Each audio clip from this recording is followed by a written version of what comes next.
If you enjoy listening to The Edge, support them by subscribing to The Edge on iTunes, Stitcher, and you can listen through the iHeartRadio app. Get busy listening. This is The Edge. The advantage it means. They look out to spit on me for no reason. That's horrible. Is there some comfort in uncertainty, do you think? You're a degenerate. Because Australian Shepherds need action. Wow. Yeah. This is The Edge. That's a self-loathing term that I use for. Oh, got it.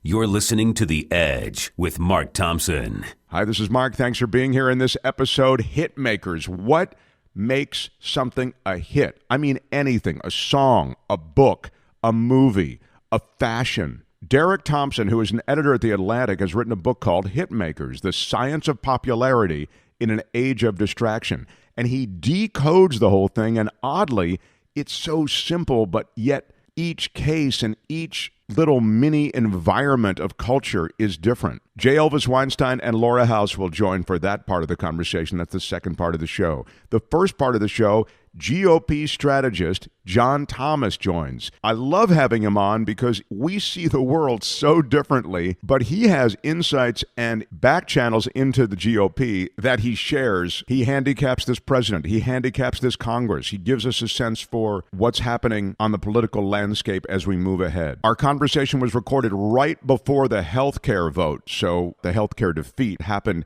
hours after this conversation. Hey, I want to thank all of you who have subscribed to this show and who have left positive reviews on iTunes. Maybe you've left a 5-star review and a line or two that's positive. It makes such a difference. And those of you who have shared this podcast and have told others about it and maybe pushed it along, all of these things help grow our podcast world, and it helps sustain the podcast. Of course, if you shop on Amazon, and you're going to shop on Amazon anyway, please go to our website, edge-show.com. Anywhere you see the Amazon banner, you click on the Amazon banner, and it takes you through to Amazon. Same Amazon as you would be on anyway, only we get a little piece of whatever you spend. And do it that way all the time, and that way you can support this show without ever having to specifically send us anything. But I do want to acknowledge there are people who have taken a moment and gone to the PayPal link and clicked on the PayPal link and even sent us something that way. What a great way to help sustain this show. We appreciate so very much your help that way. If you're clicking through on the PayPal link, if you're shopping through Amazon, all of these things really help us. We have expenses with the show associated with webmasters and producers, that kind of thing. I try to keep the show a lean, mean podcast machine, so we're not some big overhead-ridden podcast, but nonetheless, there are costs. Every dollar that you contribute to us stays here with the podcast. All right, enough preamble. Again, Hitmakers, The Science of Popularity in an Age of Distraction with Derek Thompson in the second half of the show. John Thomas, the GOP strategist, in the first. Let's get it going. Edge-show.com. Edge-show.com. The hyphen is stupid. Edge-show.com. This is The Edge. We welcome John Thomas, the GOP spokesperson. No, you're not a spokesperson for the GOP. I'm a Republican strategist. I don't work for the party. Okay. So I can say whatever I want. All right, good. Well, we'll really test the limits of that because what I'm doing is I'm going to ask you just some general questions. I have no agenda. I'm really excited that you sort of come from a different direction than I'm used to coming from or hearing from on this show anyway. But when you say, well, I break with the president on that, or I break with the party on that, or anything approaching that, I will ring this bell. All right? All right. All right. Because I know, I think anyway, you feel some allegiance to party. And as a result, maybe to this president. Is there some truth to that? I wouldn't describe it as allegiance. I have allegiance to this country. And I feel that the Republican Party and this president and their policies align more often than not with my personal views. And so I wouldn't say that it's any kind of allegiance. In fact, I pride myself on calling balls and strikes. You know, if the president's doing something wrong, which quite frankly, he often does. No, not this president. Yeah, I know. But no. As a Republican, I mean, look, I'm willing to say when he screws up, he could run his communication shop completely differently and get out of a bunch of the messes that he gets in they're all self-inflicted for the most part. Now the Democrats are definitely making this worse. They forced a special counsel, and now they're calling for impeachment. They're not, the kind of thing that they're not making it any easier. To be fair, it's the kind of thing that happened with Obama when he was president. There were tons of Benghazi hearings. There were tons of they voted on repealing his health care bill many times, right? No, I mean, look, the Democrats are taking a play out of the Republicans' playbook. I mean, being obstructionist works. You don't necessarily have to have the solution. You just have to be against an unpopular, whatever it is, an unpopular policy, which the Republicans exploited well in railing against Obamacare. But now they find themselves in a spot where they have control of both of the houses and the White House, and they have no viable alternative that they can all agree on. And that, to me, that's just an unacceptable, massive failure. But I think you have to look a little bit deeper and say, why is that? Is it that they didn't anticipate Trump winning? Well, yes, but that's still not an excuse in my book. I mean, eventually, Paul Ryan, Speaker Boehner, they should have had a plan. Part of the problem is the rise of this group called the Freedom Caucus. And they're essentially what the Tea Party movement was, but even more conservative than that. Remember, a lot of these people are members of Congress who got into Congress by primarying from the right. They're the Republican incumbents. So they come at it as just a purity test. If it's not 100% conservative in what they want, they will not vote with Speaker Ryan. And so that really complicates this entire situation. Yeah, and it's funny, you don't find that as much on the left. You find, I think, a tendency to, and I don't mean this is a good thing necessarily, because it's harder to find ultra-progressive candidates on the left. You don't have that sort of, if you will, the Freedom Caucus of the left, do you? I mean, really represented in Congress? No, and that's actually part of the problem that they're struggling with is the base, the heart and soul of the Democratic Party. Now, not the electeds, but the heart and soul is far more to the left than the elected officials themselves. What happens when they get elected? Well, just think about it. If you're in a tight race, you needed help from the party, meaning Nancy Pelosi. For instance, this John Ossoff character, he lost in Georgia in that special election at Karen Handel. But had he won, Nancy Pelosi spent, $10-15 million in addition to a bunch of small donor stuff that he raised. He was running as moderate, but there's no way that if he got elected, that he wasn't going to have to go lock, stock, barrel with Nancy Pelosi. He had to out of loyalty, and that's what happens to these candidates. So, is there any way to maintain your integrity to a progressive ideal, or to, maybe we're seeing it with the Republicans? I mean, maybe it's quite respectable indeed that the Freedom Caucus is so right, and they are uncompromising in their clinging to that doctrine. That sounds wonderful, sitting in an ivory tower, but we have to get things done. Right, you have to broker deals. Yeah, you do. You have to compromise. I'd rather get 80% of what I want than 0% of what I want. And that's kind of the frustrating thing that we Republicans find themselves in. And here's the problem. If Trump and the Republicans are unable to get a repeal and replace solution through, that's maybe not perfect, but at least something that's better and cause people's premiums to lower. The healthcare is one of those things that it affects everyone, Mark.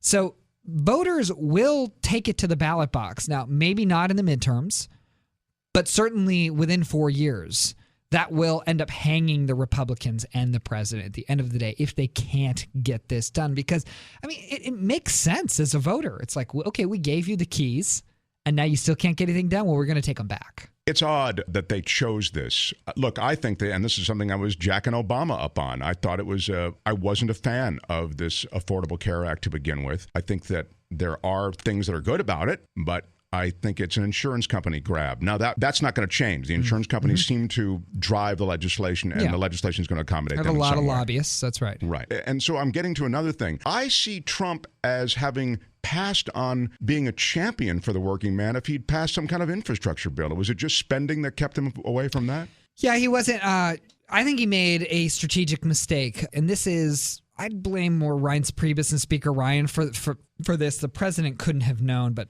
their decision was to go first for healthcare because historical wisdom tells you your political capital is hottest in the first 100 days. So you want to drive through your big thing in the first 100 days. So he went and said, okay, healthcare is what everybody cares about. I'm going to get that done. The problem was they didn't do an honest assessment that they couldn't get it done in time. What they should have done is said, okay, We care deeply about healthcare. We're going to take our time. It may take us 6 months, maybe 12 months, but we're going to make sure that no Americans left behind. But we're going to get it done. But in the meantime, we're going to get tax reform done.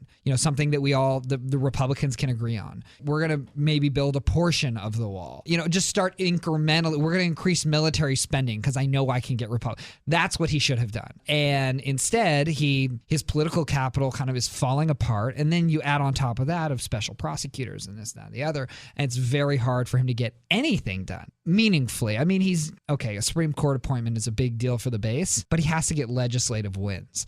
If I were I would have pushed off with tax reform. To me, that was like the biggest no-brainer that all Republicans could agree upon quickly. Then I would have gone to infrastructure spending, then military.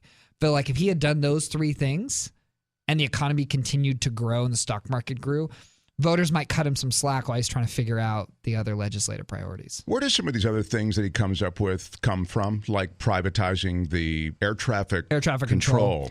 Well, I mean, he's in a way he's taking a play out of Ronald Reagan's playbook, and in the trying to break the union right years ago.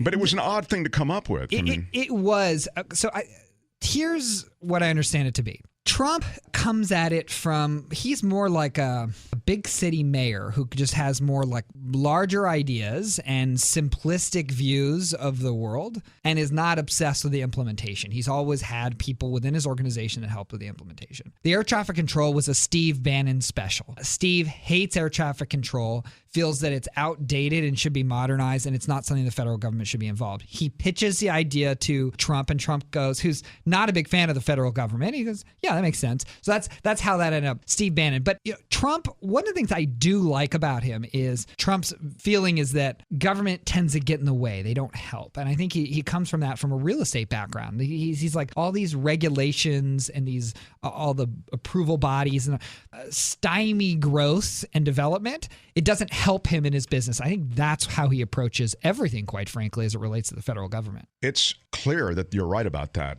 As someone who cares about clean water, clean air, and who land. doesn't? No, right? Exactly. But that should be a bipartisan thing. Like you and I go, of course, we all care about that. I don't want dirty water. Sure. So those regulations, as they're called, really are protections to many of those things. And so you look at these environmental impact studies, some of which have to do with those things. Mm-hmm. You also look at, again, protections on the amount of dumping that can go on in rivers and streams. And yet, I think you're right that Trump just sees it all in the same category. And he goes, I just want to roll back all of those regulations, meaning those protections. You must lament some of those, don't you? Some of those rollbacks? I mean, I don't think Trump would go as far to say that, there's no environmental there's no standards, but I think he feels that it's gone too far. And my family's in real estate development. I know enough to know in California with the CEQA, it's the California Environmental Quality Act, has been completely hijacked by the environmentalist movement and unions to exploit for greenmail real estate developers to not just try to kill their project, but really to delay it so much so that these developers have to pay off the environmental lobby. It's not about the spiny-toed frog or whatever that they find way off in some hidden canyon. They're going to make sure that the environment's protected, but it's getting hijacked. I think the problem is, at least, and this is where most Republicans view it, is we all want clean air and clean water, but the federal government over-regulates. And so over time, it's become so bloated that it's no longer just about making sure our air and water is clean. It's about stopping growth. And that's a problem. I mean, getting something approved on the coast here in California, Mark, is impossible. No, it's true. It's very, very hard. I mean, you can put whatever standards you want, but it's impossible these days. I mean, maybe it should be hard, but maybe it's too hard. I mean, I'll grant you that there may be some truth to what you're saying, meaning there may be an aspect of holding. There's a happy medium. Holding at gunpoint those developers. There's a happy medium. You can't obviously dump stuff in the water. But that is being done, John. I guess that's what I was getting around to. Even if I grant that some of what you're saying is true, as we know, those, again, I call them protections. You can call them regulations. I mean, I think that's a great way when you hear regulations. Yeah, there are just too many regulations. Those are protections. one of the first things that happened, I think in the first 20 days of his presidency, was it was a gimme to coal miners, not the miners. It was a gimme to mining interests that they can now dump whatever they want in these streams. It's completely without record. Similarly with fracking, the restrictions on fracking were lifted as well. This all done through executive order. I guess what I'm getting at is in this universe of things that are associated with regulation and protection, there is, I think, some of what you're talking about, and there's a little bit of what I'm talking about as well. I agree. Yeah, a happy medium. I mean, I think Trump approaches it from more just a broad, oversweeping view, less of a nuanced. I'm willing to concede that. But as a, there you go. But I would much rather start with Trump's perspective and start moving the needle in that direction, knowing he's never going to get 100% of what he wants. It's going to get caught up in the courts, or he's going to have to compromise to get it through Congress, something like that. So this brings me to a broader point, Mark. I get this all the time from liberals. They'll go, but he's such a bad guy. He's such a jerk when they're talking about Trump. How can you support a president? He's such an a-hole. And my response is, first of all, I don't think he's a complete a-hole. He has moments where he's a real jerk, but only when he's awake. But I would, truthfully, if you gave me the choice between a good person and bad policies, or good policies and a bad person, I would take good policies over a bad person 7 days out of the week. Of course. Whereas Democrats would actually, the ones at least I'm talking to, would rather make sure that your heart is in the right direction and you're a good person, even if the policies are misguided. Because we'll figure out the policies later. We'll get there. We'll figure it out. Who cares? But at least I care about making sure that babies get health care. Because that has value. To me, I don't care what you care about. I care about the policy, the ramifications of that. What's the Joe Biden line about that? You can tell me your priorities, but show me your budget, and I'll tell you your priorities. Right. That's true. That's true. And in this budget that the president has put forward, military is very important. And by the way, I kind of want to ask you a question. Can you support the further leasing of public lands for mineral exploitation and oil exploration? Doesn't it seem as though we've done enough of that, especially in an oil market that's, and this isn't, I'm not trying to ambush you with this. Lay it on me, Mark. I'm really just, like, this is one of the things I was really disheartened by. Like, what, that's one of the first things, that's a priority to you, that we should lease public lands and that we should review all of these national park lands? I honestly don't have a problem with that. I've looked at some of these pipelines before, and the impact that they have is very minimal. I mean, remember, President Trump was brought in by his base to help get the economy moving again, to get major industries like oil and gas growing as fast as it could. And by the way, industry, but just to be fair, the economy, and again, I'm no fan of Obama's. I thought he was a sellout, but I thought I'm not. Oh God, Mark! I'm not a fan. I'd be afraid if he stuck to his principles. I'm not a fan in a different way than you're not a fan. Yeah. But Obama did drop this country off at the curb, having the best economy in 20 years. Yes, but it was the slowest recovery also since like the Great Depression. I mean, it was a slow recovery, and so to speed things up, you're saying you have to. You have to, and the real devil in the details here of the rebound has been wage stagnation. So while we're starting to see the economy just pick up, I mean, it's like every day I check, it's like hitting new levels. I'm like, this is just great for all those little, retirees who have pensions that are invested in the stock market. They're going to get a better return, which is all great. But the wage stagnation, you haven't seen the level of wage growth keeping up with inflation. And that's, to me, the biggest problem that we're having. It's not just about jobs, it's about good paying jobs. And so, look, I think Trump also feels that we shouldn't be as dependent upon foreign countries for oil and our natural gas, and our natural gas. But he also doesn't think that the government should pick winners and losers and say, okay, fine, we're going to outlaw oil and everybody's got to go to, solar or wind. He doesn't believe in that either. So, well, he's clearly an old school energy guy. He believes in oil and coal. He doesn't, you won't even hear him mention solar or wind. And to that point, he is dealing with a country that is really oil independent. For the most part, we're oil independent. The percentage of oil that comes in from overseas is, I think, in single digits. And all the oil you're talking about for exploitation in this country that, now these regulations, or I would call them protections, are being lifted, that's all being exported. Most of it is earmarked for export. So it doesn't really help us to energy independence, nor does it address your job thing. Well, but also if you look at the Keystone Pipeline, I mean, they were saying if we didn't build a pipeline, it would be done via rail, which pollutes more than a pipeline. You could make an argument that the use of technology in growing these different pipelines is actually more environmentally friendly, assuming we're going to pump that stuff out of the ground. Right. If we're not, I mean, we just leave it there, then obviously it's not as environmentally Right. friendly. But you also have to remember there's politics plays in all of this. So you've got Trump's worldview that the federal government should just get out of the way and that capitalism is a good thing and technology provides solutions over time. But you got to remember the political reality, which is Trump was elected by folks in the Rust Belt. Okay. These are people who are coal workers. Even if the future is in solar or wind, they don't want to hear that. They want their coal job. They do not want to hear about how we've got to move beyond. They say, look, I'm looking in the ground and there's still dark stuff in the ground.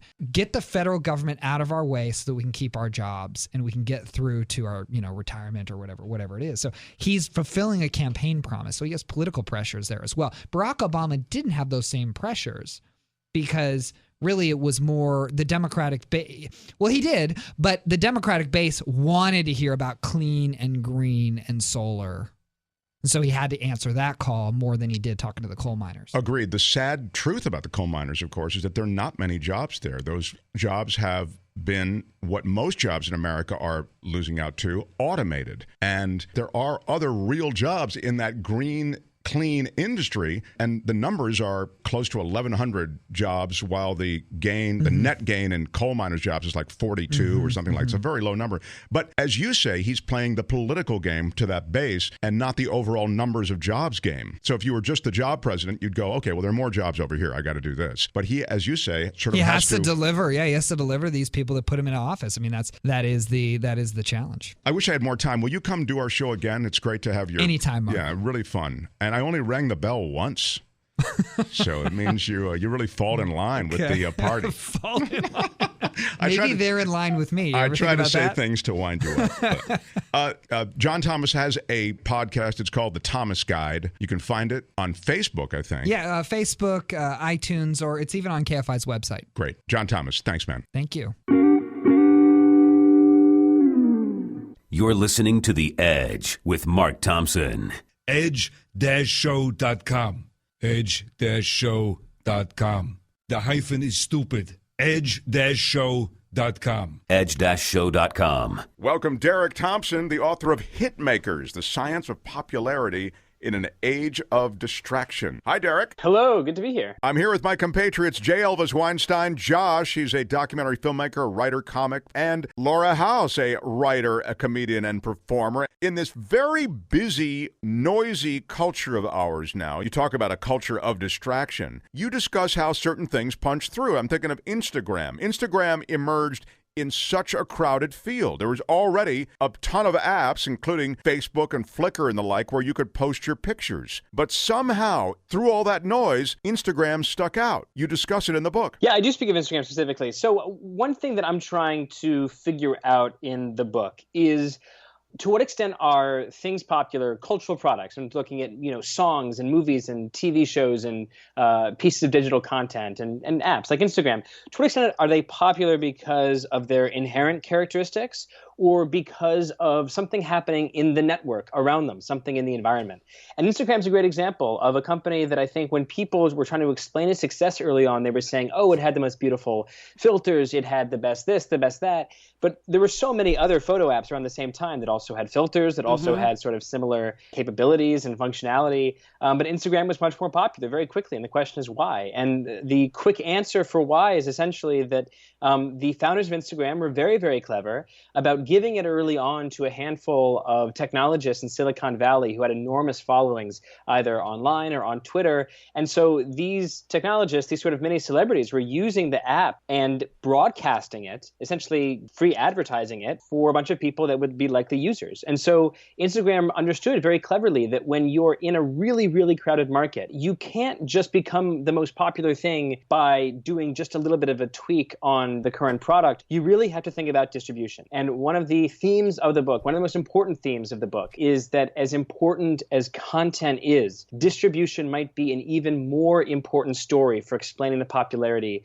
of everything from apps like Instagram to songs and movies to even social phenomena like Donald Trump. I want to get to songs and movies a little bit, but I want to stay with Instagram for a minute. It sounds to me like you're talking about, when you say distribution, it's marketing through a handful of key people. Absolutely. I use the term distribution very loosely. I think that distribution includes marketing and advertising, but then it also includes literal physical distribution. So, for example, if you're a television network, let's say you're AMC in the early 2000s, the business model of a cable network like AMC is such that you make most of your money from what are called affiliate fees, little dimes and nickels that come out of the cable bill and go straight to that network. So every time you spend $100 on cable, $7 goes to ESPN. These are called affiliate fees. And this is the economic model by which cable television works. Well, once you understand that economic model, it's really important to stay on the cable bundle. And so what AMC went after in the early 2000s was a strategy of making elite entertainment that wasn't necessarily the most popular thing on TV. It wasn't necessarily,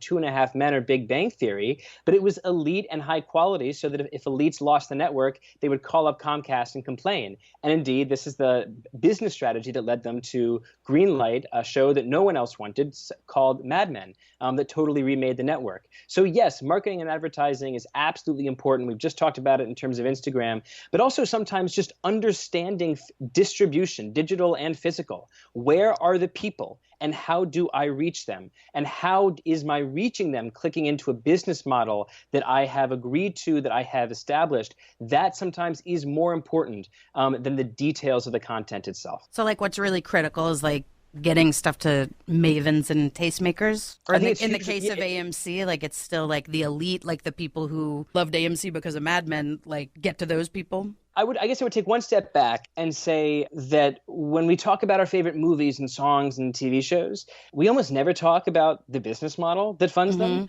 Like the business model of most people don't realize that when there's an international blockbuster, 70% of that movie's revenue is probably coming from outside of the U.S. And still we're obsessed with first weekend U.S. box office numbers, right?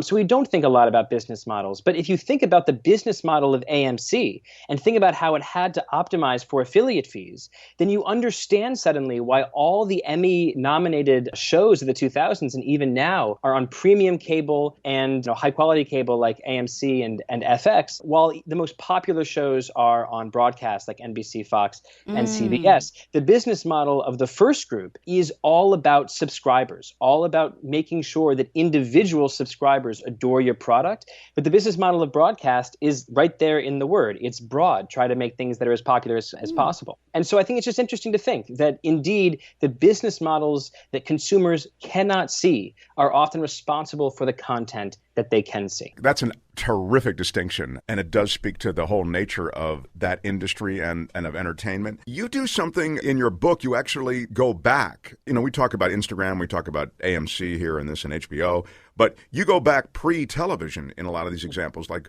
the things that break through the culture and why you go into impressionist paintings and why one impressionist painter became big as opposed to another. Yeah, I'm really interested in fame. I think that fame is simultaneously fluky, but also such an obvious phenomenon that it begs for explanation. And so there's a famous study on the Impressionist canon, a famous psychological study on the Impressionist canon. And I wanted, because I hadn't seen it published really anywhere. And so I wanted to make sure that I got it in the book. And the long story short is essentially this. There were lots of Impressionist painters who were similarly sort of despised or criticized in the 1860s to 1880s, but only a handful of them are super famous right now. Why are those super famous? And it turns out that there's this relatively unfamous Impressionist painter named Gustave Kai Bott, who was relatively rich, didn't paint too much, collected his best friend's work, typically bought only the paintings that couldn't be sold. So he bought essentially trash from his best friends. But he dies in the early 1890s, and he bequeaths his entire collection to the French government to hang in the first Impressionist exhibit in French history, in human history. And who just happened to be his 7 closest friends that he collected their unwanted works? Their names were Manet, Monet, Degas, Renoir, Cézanne, Pissarro, and Sisley. They are still today these 7 core Impressionist painters. So what has happened essentially, we were talking about how distribution isn't always directly. Yeah, that's the distribution model. What a great one. He essentially left it, and the government took care of the rest. Yes, this is government-sanctioned distribution. This is the most beautiful, most public form of distribution, which is that in the Musée de Luxembourg, which now is is sort of the heart of the collection that currently hangs in the Musée d'Orsay in Paris, these 7 Impressionist painters were the 7 that hung. And so 20 years later, with art historians and artists looking back to see, who are the Impressionist painters I should pay attention to? They looked at the Kai Bott 7. And then 40 years later, they look to the Kai Bott 7. 60, 140 years later, we still look to the Kai Bott 7. And so it speaks precisely to A, the power of distribution, and then B, a little bit on the psychological side, the fact that when we see a painting that we recognize as being famous, we like it a little bit more. Right. Subtle familiarity is one of the hallmarks, one of the skeleton keys of popularity. We like new songs that sound like our old favorites. 90% of the time we're listening to music. We're listening to a song we've already heard. Every year this century, a majority of the top 10 blockbusters in the world have been sequels, adaptations, or reboots. Again, this concept of sneaky familiarity is one of the most important concepts in popularity, whether you're a consumer or a creator. I think it's particularly important in the current climate just because people are so protective now of their viewing time that that if there's a brand that's established in their mind, they're going to veer towards that just so they don't have to experiment. Yes, I agree with this entirely. I call this the comfort food theory of media. If you've had a hard day at work, some fights with people in your family, and you come home, do you want to cook a really complex steak dish for the first time ever? Or do you want to have your favorite fried chicken mashed potato dish, right? Like when you're anxious, you want comfort food. And it's true in cuisine, but I think it's also true in media, that we sometimes default to the familiar when we feel the anxiety that can come from the paradox of choice. You make a big deal of this in your book, and it clearly, as you say, is one of the things that sort of underpins a lot of success. People want something new, but they don't want something so new that they really don't recognize it. So you have to find the newness in whatever model you're creating, but still respect and deliver something familiar. Yes. You talk about it in classical music like Brahms. Yep, I talk about Brahms' Lullaby. I talk about it with regard to industrial design in movies, in technology as well. I'm currently reporting a piece on a tech company, which is working on this issue very much. Let me put it this way. I would say that if you sort of imagine an upside down U curve between novelty on one end and familiarity on the other end, what you see across the entertainment landscape is that people don't like things on either extreme. We don't like a song that we've heard 100 times in a row. No one is interested in listening to Three Blind Mice right now. But at the same time, we don't like... I can sing it for you if you want, though. That would be wild, though, if it was like three... Have you guys heard really Three Blind Mice yeah. lately? It really came back. Unbelievable. The way Springsteen does it, If there was amazing. a dance remix of Three Blind Mice and my Derek God. Thompson, all of a sudden... Oh, God. Wow, yeah, Unreal. I don't understand Gen Z, but maybe that's what the kids are into these days. So obviously people don't like hyper familiarity, but at the same time they don't like hyper novelty either. We don't want to listen to some weird Hungarian electro song in like 9/4 time or something like that. So there's this sweet spot in the middle. And what I say in the book, and this might be one of the most important, if not the most important lesson in the book, if you're trying to sell something familiar, the key is to make it surprising. But to sell something surprising, the key is to make it familiar. So your goal depends on what part of that curve you're starting at. If you're designing a sequel to a movie that was previously popular, well, you have familiarity. The key is to make it new. The key is to find something really surprising and different. You can't just do the same movie over and over and over again and expect people to watch it. You have to mix things up. So how can you introduce these characters in a brand new way? Tell Tyler Perry that, by the way. You know what? Tyler Perry is interesting because if you graph Rotten Tomato scores versus audience scores, right. The gap is highest for Tyler Perry movies and like basically any other person. So I thought about making this a part of the book is like, where do critics over and underestimate or over and under index audience reception? But that's neither here nor there. But the second thing I wanted to say is that, I just have sort of the tech world top of mind right now. And if you're Google or you're, Amazon, you're coming out with a brand new product. You're starting with a surprise. So the key is to make it familiar. Think about AI right now. How do we interact with AI most popularly? By calling it Alexa, by talking to a woman's lilting voice. How did Steve Jobs think about selling brand new desktop computer technology? By creating a incredibly easy user interface, and literally in the keynote introduction of one of the first Macintoshes, having the screen say hello and literally write the word hello. And he says right there, the screen has to look like a face. It has to look like a friend. To sell something surprising, you have to make it familiar. That seems to also speak to, I'm thinking of in comedy communities and in music communities, it seems like in every sort of little community, there's, like in Austin, there's like a hardcore, hilarious guy, the funniest guy you'll ever know, that never gets famous, never gets known, only known in Austin, but influenced 50 comics who go on to TV and touring and whatever, or the band in the group of musicians that like everybody loved that band, but they never went anywhere, but other people influenced by them sort of maybe made their way more toward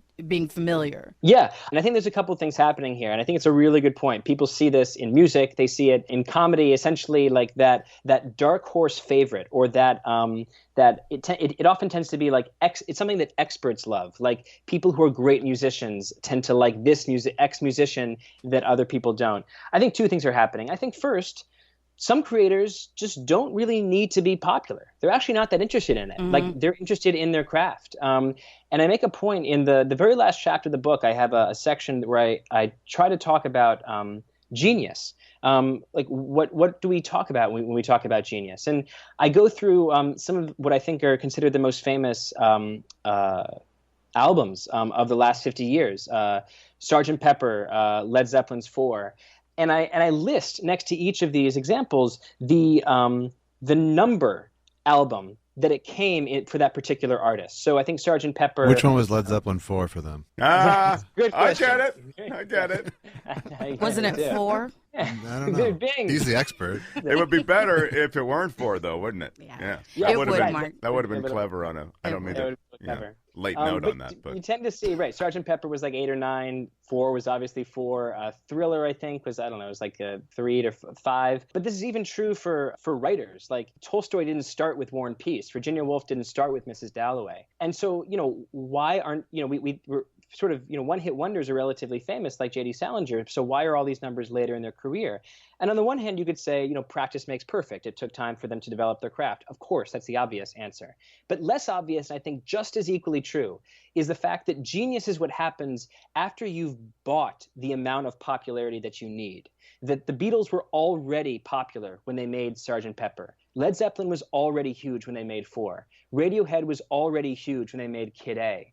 And to a certain extent, genius comes after a certain amount of attention and popularity has been bought. So the artist feels like he or she or they can can say, I know I have the audience behind me. Now I can push you guys to a new frontier. Yeah, because creativity flourishes in the absence of fear. Yes, it definitely can. Well, it's interesting. So, creativity can definitely flourish in the absence of fear. And this is one of the reasons why it's important to have, open markets and competition, because because there's a feeling that like this is what is necessary to have creativity flourish. And certainly I think that is often the case. But it's funny, I'm working on a piece that's exactly about this concept in the technology world. And one interesting thing that you see in tech is that there's a difference between invention and innovation. Invention is the scientific discovery, innovation is the product.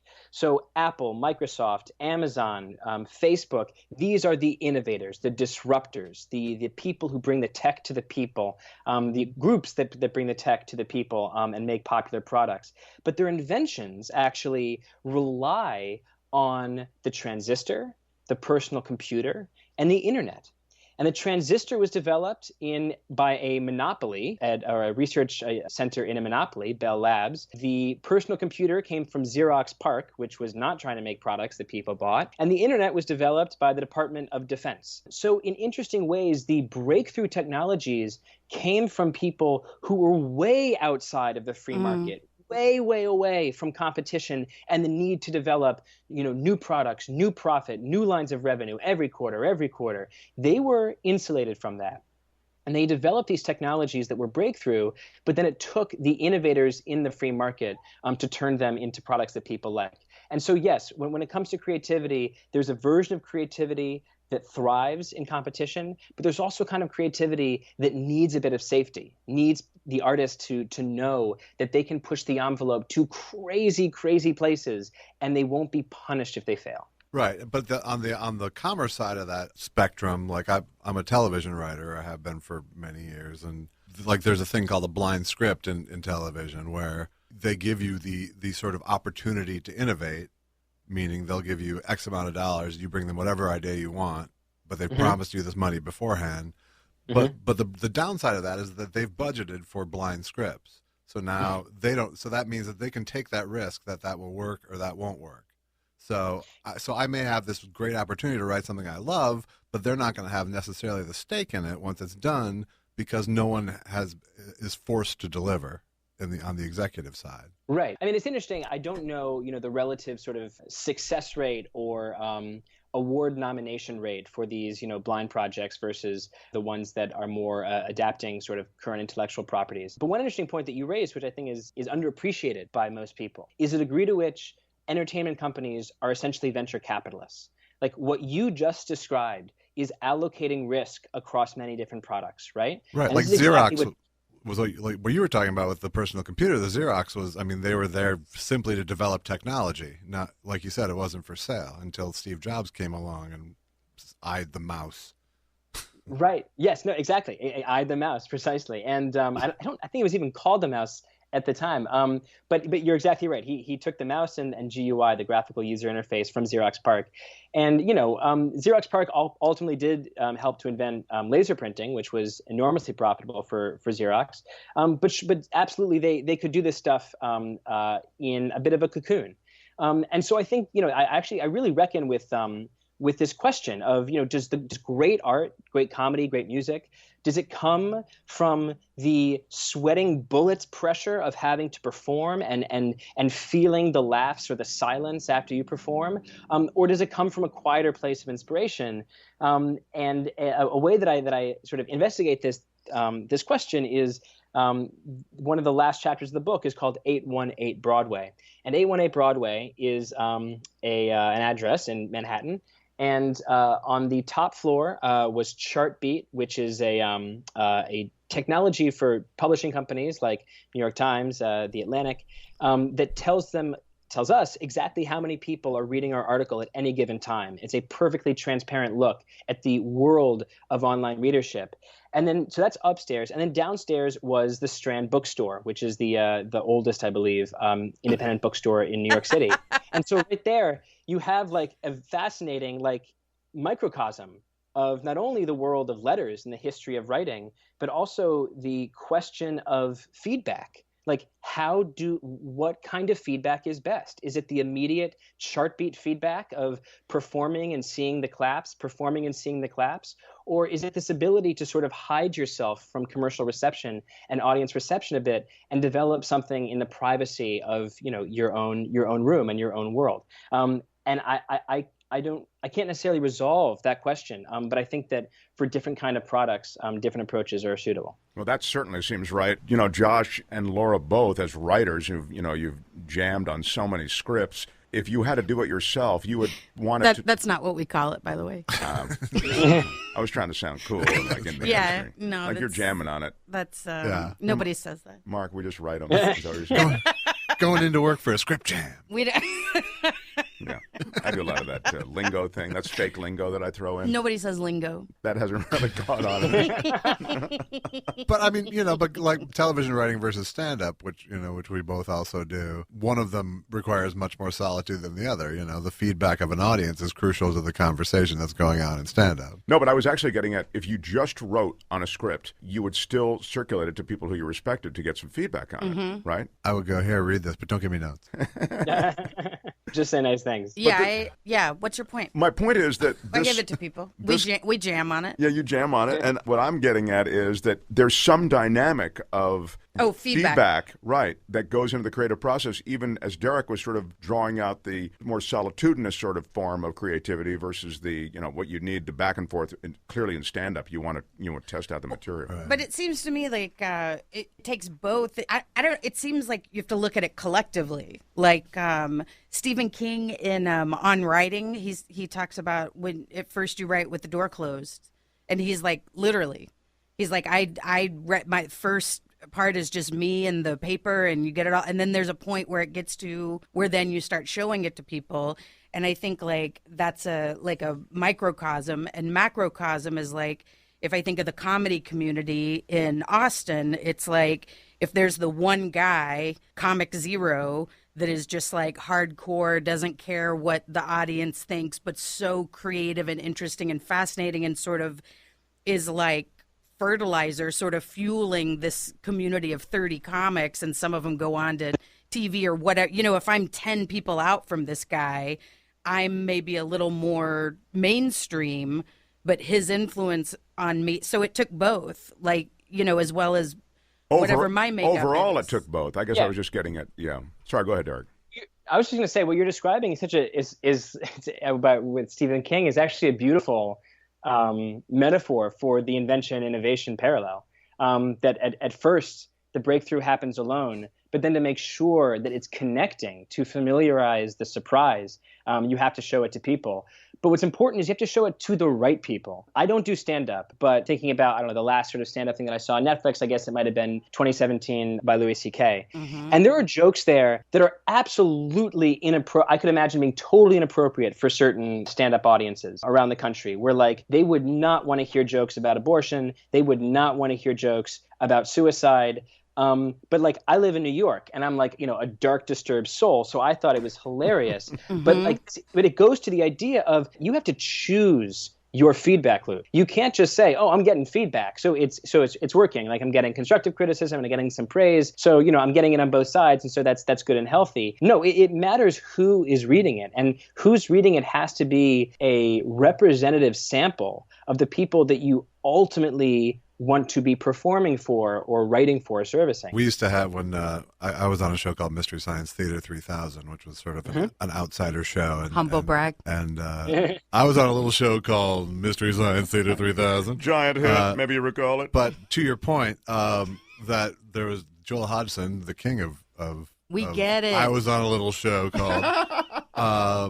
he was, Mystery Science Theater. Everybody loves it. We get it. Okay. I'm shutting down. You just shut me down. No. There you go. Josh, make your point. Totally shut me down. This is not constructive criticism. I'm going to put Laura on timeout in a second. One of his favorite sayings was always, "The right people will get it," when we were questioning whether or not a joke was worth doing. Yeah, exactly. And I think that it's really important to point out that yes, I wrote a book about popularity. You know that because the word popularity is right there on the cover page, so I can't really run away from it. But at the same time, I never try to pretend that popularity is some sort of morality play, which means that A, the best stuff, or what I consider the best stuff, certainly isn't the most popular. And B, it's not necessarily important for all creators to try to make their works as popular as possible. I certainly didn't make mine as, I wanted my book to be complex rather than simple. I wanted it to be about media almost exclusively rather than other product. I narrowed, my potential audience because that was the book that I wanted to write. Yeah, you could have called the book like Making a Hit for Dummies or something, right? Right,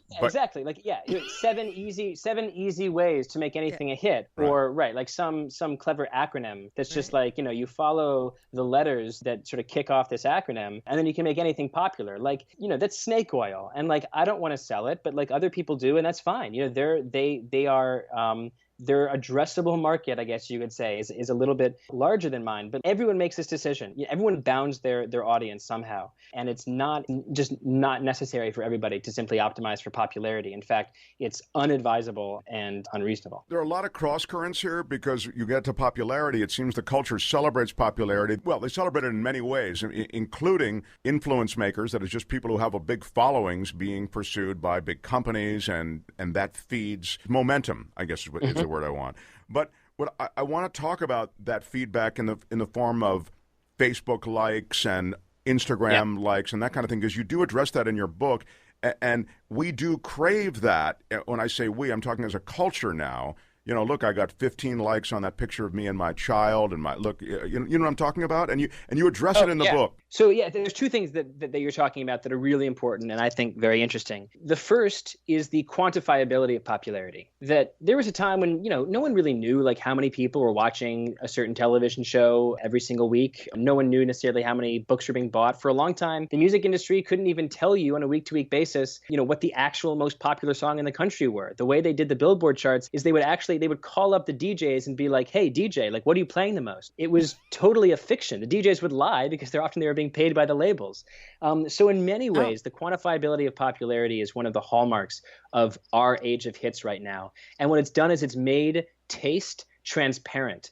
People know what's most popular. They know what has the most Facebook likes. It is right there on the piece of content. It's right there in the little corner. And it's mostly people getting hit in the nuts. Is that correct? And it ain't pretty. Exactly. And it's not pretty. it's not It's the squirrels punching each other in the nuts. Intellectual.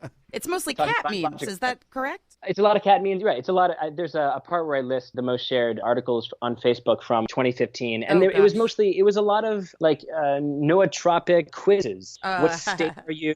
What kind of a woman is your mother? What's your Sex of the City? What's right? Yeah. What friend's character are you? These sort of things. It was basically allowing people to have badges of identity that they could share with local networks, so that they could show their local networks that they were either similar to or different from them. In any case, this is the world that quantifiable popularity is wrought, and as you said, it's not always pretty. But the second thing that is really important that you pointed out, which is that you said we celebrate popularity, and my answer to that is that yes, some of us do, but some of us do not. Some of us are hipsters, and hipsters do not celebrate popularity. In fact, they do the opposite. They tend to interpret signals of popularity as a sign that content is dreck. And there's a sociologist named Stanley Lieberson who wrote a book called A Matter of Taste that I'm looking at right now, actually, given where I am in my apartment. And his theory, essentially, is that people fall along a certain spectrum when it comes to our taste for popularity. On the far end of the spectrum, some people love popular stuff. They buy a certain vacuum cleaner because it's most popular. They listen to Top 40 because they want to hear the most popular songs. They love them all. They love them all. I heard them all.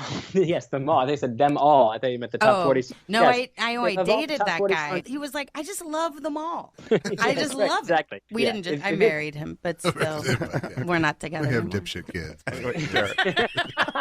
Anyway, Derek, go ahead. I was going to say, no, but at the other end of the spectrum, there are, for lack of a better term, hipsters. People who either despise popularity and despise signals of popularity or are naturally cynical toward popularity, or they have a bug for discovery. It's important for them to be the first. They liked Death Cab before you did. They liked Shake Shack before it was big. They liked Radiohead, but only the little EPs or whatever. They have a taste for discovery, and as a result, when something's become popular, it no longer serves their identity. It no longer serves their need to discover the thing because it's already been discovered by everybody in their network. So, and your question, I think, speaks to both of these, and the answers sort of feed off of each other. In a world of quantifiable popularity, it's easy to determine how popular something is. So if you know your place along this spectrum, this taste of popularity spectrum, you can very easily say, That's popular, so it's bad. That's not popular, so it's interesting. Wow, that's really great.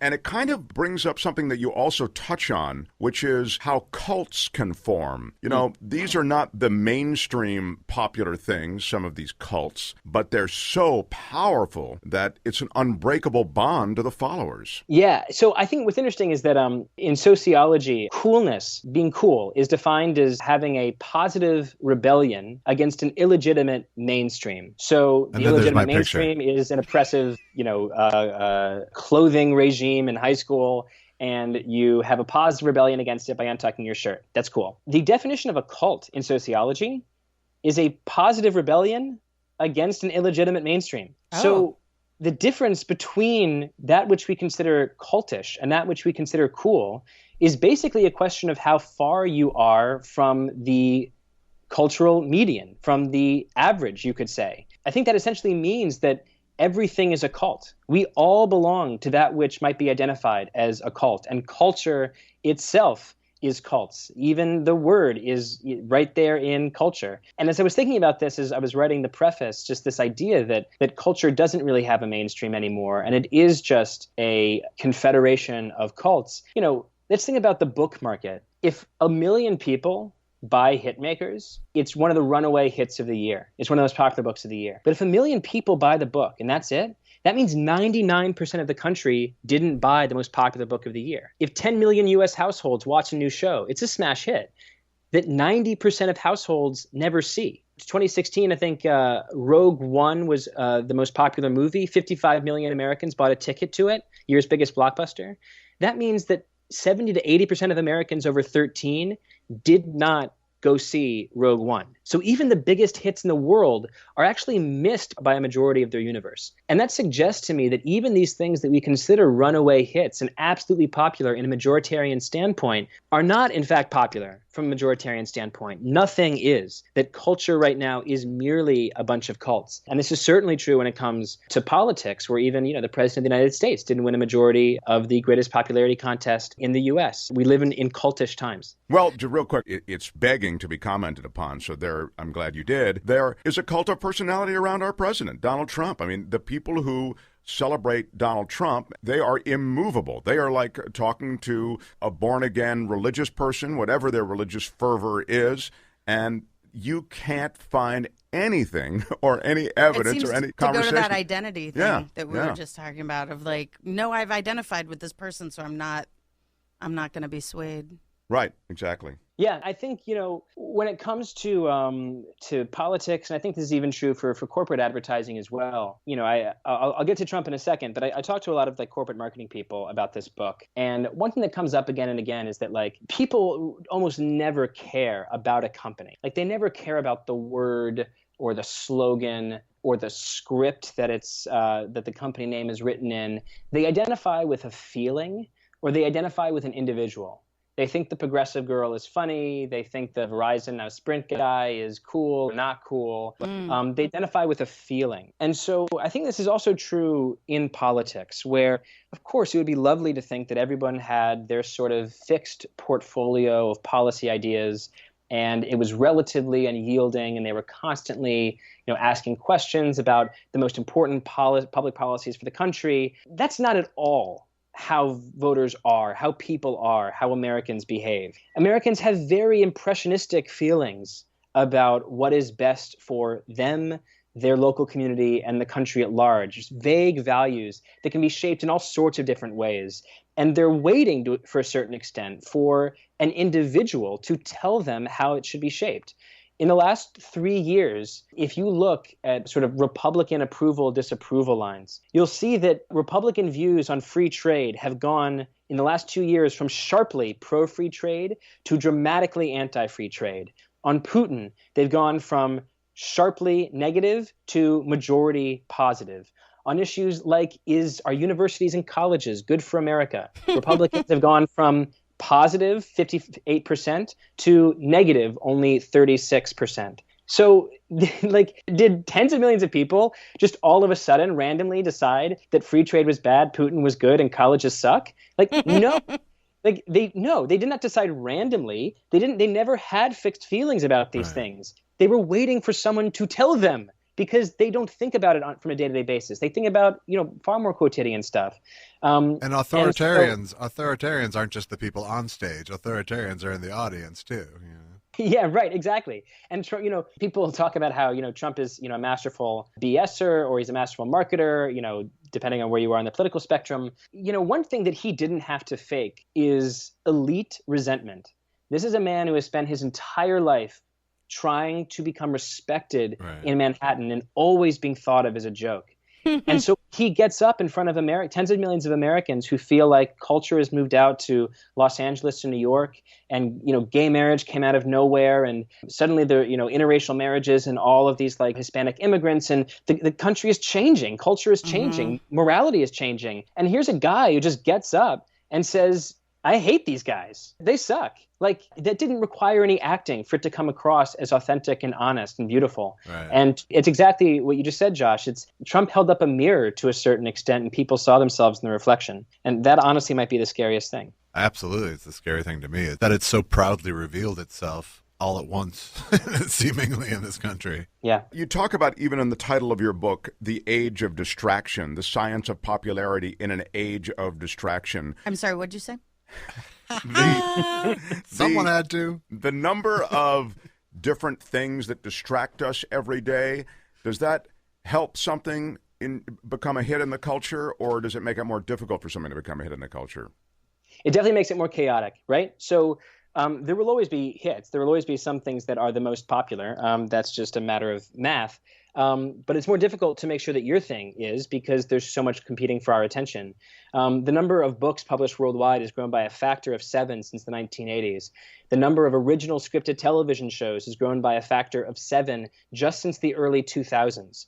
We have way more stuff to keep track of, and as a result, we do not keep track of it. We ignore it.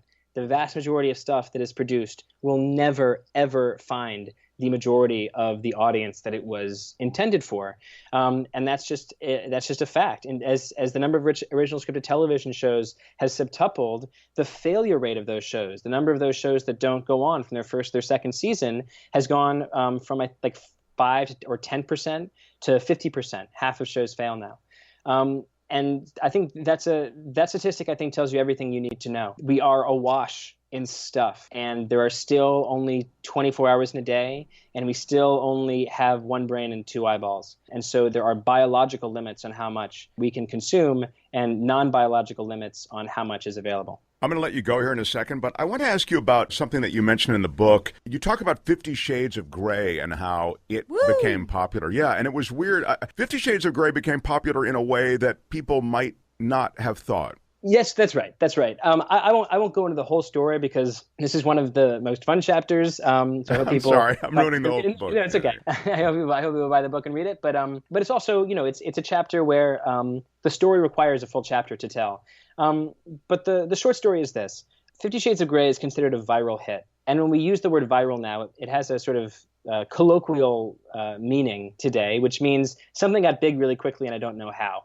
But the word viral in epidemiology has a more specific meaning, and it's an idea that travels over, a disease, a germ, that travels over many, many generations of intimate sharing. So if you imagine an article going viral, it's an article that, it doesn't blow up anywhere. It just sort of is shared by individual to individual on Facebook. But when data scientists have actually studied information cascades and looked at how, viral YouTube videos and Facebook videos and huge tweets, got big, their journey doesn't look anything like viral diseases. It looks much more like diffuse broadcasts. And in a world where popularity, it appears to be viral, but is actually still governed by diffuse broadcasts, I think it changes the game for how marketers should approach the journey for popularity. It's less about making something that is so inherently viral, because that doesn't actually exist. And it's more about exactly what we talked about at the very top of the podcast, which is distribution. Distribution is actually more important than content, even though creators want to think that content is king. I think, though, with 50 Shades, there was this extra element, and I'm not trying to make a joke here. I think there was this extra element of the cultural phenomenon became tied to women masturbating, and it wasn't like a shameful thing. People would talk about women reading 50 Shades of Grey and masturbating, but it was just sort of it was an agreed upon joke as opposed to the way like a man would be, hiding in a porn booth. It was sort of it was the first time I had ever seen that phenomenon. Yeah, without ever having to mention the word masturbating, it was sort of understood that, wow, women are getting off on this. Right. And have been for a while. But in a way that like romance novels, it was another level more removed from that. You can trace back to Seinfeld and Elaine. Probably. On that episode. I'm out. You can trace everything back to John. Seinfeld and Elaine. Exactly. John including was in a lot of my aerobics masturbating class. from Mark. I guess what I would say about that is that yes, obviously there's a lot more going on with 50 Shades than just the story of its distribution, and but I think that one of the things that's actually sort of surprising about 50 Shades is that yes, it's BDSM, and yes, it is or BDSM light, or I don't know what the BDSM community actually thinks about it. I think they're actually rather negative. I'm guessing, but it's certainly pretty porny. But the fascinating thing about 50 Shades, though, is that, yeah, it's novel in its porniness, but like the story itself is so unbelievably conventional. It's just the oldest romance in the world. Like all great romances, and non-great romances, are inversions of power. There is a beast and there's a woman, and it's Beauty and the Beast. As he loses power and she gains it, they fall in love. It's a prince and a stepdaughter, like a Cinderella. Right, yes, a prince and a stepdaughter. Sort of a Cinderella exactly. story. Right. He loses power by falling in love, and she gains power by putting on the slipper. All and great the slipper romances is are power inversion. handcuffs. And yes, exactly. It's exactly right. Exactly. Glass handcuffs. Perfectly. Golden handcuffs. In this regard, the power inversion is portrayed rather literally and sexually. Which I appreciated. It's no bullshit. In all three novels that were very ill written and hard to read. Yeah. But I managed. Wow. Well, we get it. Do you? Yeah. Do you really? We get what you're putting down. I'm out. You've got such great insight. Was your background in sociology, or what was your background, Derek Thompson? My background was in political science and journalism. I went to Northwestern. I took poli-sci. It did nothing for me, I'm sorry to say. This is no bash on Northwestern's political science department, but I just haven't done anything really with political science. I was drafted to write about economics for The Atlantic and realized that economics might be more interesting if used in service of other questions, like why do some cultural products become so popular? And so that's sort of my short journey to this book. Well, there's some great stuff in this book, and if you're listening and you like everything from HBO and The Sopranos to American Idol and Tulips. The World. And tulips. Yeah, unfortunately, there are no tulips. Yeah, tunics. Tunics. Tunics. Oh, tunics. Yes, tunics. I thought you said tulips. Like I the did, tulip. but I was. What's the tunic reference? Because now everybody listening is going to want to know what the tunic reference is. Tunics. Okay, I'll give them. And Tunics. leave them with the tunic with a solid tunic reference, Derek. That's what they say in journalism school. Exactly. That's what I learned from Medill. Always close with tunics. There's a chapter about fashion. I think it's one of the bigger ideas in the book is that we live in like a cult of novelty. We're obsessed with, the new hot song, the new movie, the new fashion. But fundamentally, people love what's familiar. And one of the best proofs of this is that clothing fashion has not always existed. And it had to be invented in the 1400s in Europe. And for thousands of years, men wore the same thing, tunics. And at no point did any cultural critic in Greek or Roman literature write anything, to my knowledge, that said it's really a bummer that we have to wear tunics all the time because I've been wearing tunics for 30 years and I'm ready for something new. It just never occurred to them that there should be fashion in clothes. And it speaks to this idea that the instinct that we have for fashion, the instinct we have to discover newness, which might seem biological, is probably more of a cultural creation. You are happy with that which is familiar, and you should not apologize for listening to that Miley Cyrus or Justin Bieber song for the 200th time. And I think individuality is a luxury that probably society had to get to a place where there could be the comfort for individuality. Absolutely, yeah. And I said I would end on tunics, so I don't want to say too much. But in the chapter, I talk about the chapter is mostly about first names and how the idea that first names should be cultural products is also a relatively recent invention. People just recycled the same first names forever before the Industrial Revolution. And this speaks exactly to Josh's point, which is that first names used to be a familial bind. I'm Tommy, my grandfather is Thomas, and Thomas tells me that I'm a part of the family. And now first names are a badge of identity. And the Industrial Revolution and urbanization accidentally created the modern individual. That's great. That was a great note to end on. Listen, when you come out to L.A., we want you to come sit in the studio with us because I think you can talk about a lot of things, Derek Thompson. I'd be happy to. Thank you very much. The book is Hitmakers, The Science of Popularity in an Age of Distraction. There'll be a link to it on our website, edge-show.com. It'll take you right to the place to buy Derek Thompson's book. Really a cool dismantling of a very complex, but in some ways sort of simple cultural thing, the science of a hit. Thanks again. Thank you so much. Thanks. Awesome. Thanks to everybody who contributed to today's show. Thanks to John Thomas, J.Elvis Weinstein, Laura House, and you, our listener. Yes, go back and find prior conversations and previous episodes at edge-show.com or on iTunes, wherever you're listening. You can go back and find some cool conversations and some interesting, intriguing, and entertaining guests, and I hope you'll go back and knock around with some past episodes. Any comments on our guests, any comments on the conversations, you can always leave those comments on our website, edge-show.com. Thanks for joining us. See you next time.